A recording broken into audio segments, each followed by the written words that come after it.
conservative, headed for his Lakeview condominium, the elegance of his sculptured skull. Find with your pencils a way to mark your memory of these faces. Some of them tired, some of them ready to snap at the word.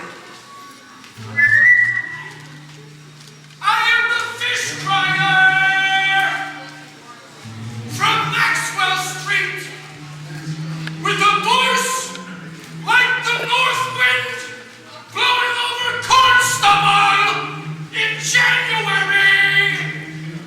I dangle herring in front of prospective customers, evincing a joy identical to that of Madonna dancing.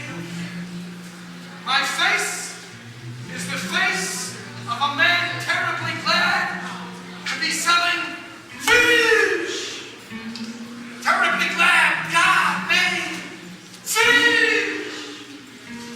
Terribly glad God made the customers to whom I can cry out fish from a pushcart.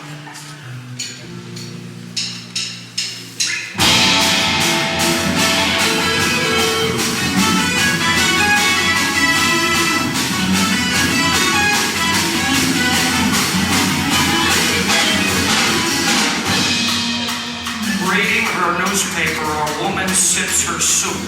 Her eyes never leave the newsprint. She breaks a cracker, cleans her spoon, gulps her coffee, all animated against a steamed up package in a window of a cafe at the corner of.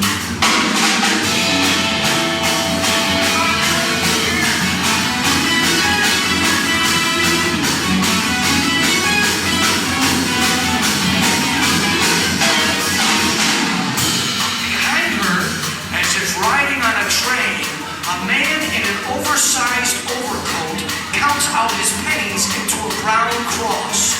He counts them once, he counts them twice, he counts them over and over again. Coffee and a roll in front of him.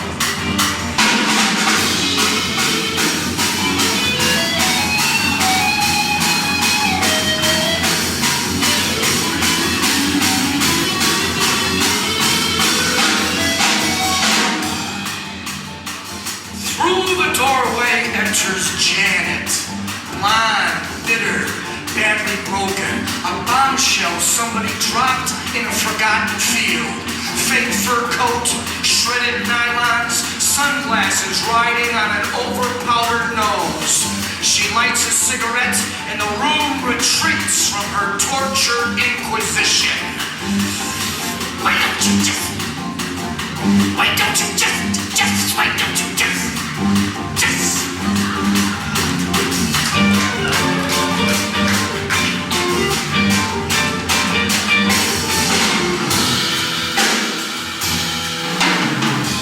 Across the block and down the street, a bus throws up slush at the feet of a motley band of travelers who jump back from leaning out to look-see as a salt truck swings its blade ferociously around the corner, popping sparks off the pavement, tossing nuggets over the curb.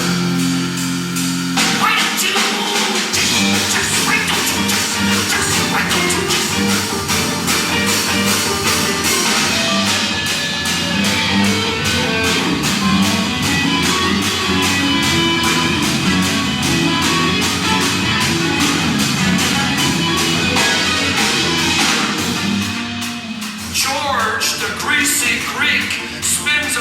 stuffed chops to a perfect landing atop the stainless steel hot plate counter where they glow in the orange light of the heat lamp until Mabel, with the hanging jowls, fetches them with a frown, drowning them in her drawl as she hauls them haphazardly over to Leon, who hollers something to Louie, who laughs at Boyle, who counts out $3 and some change to Louise, who stares at Janet, still raging on stage near the doorway.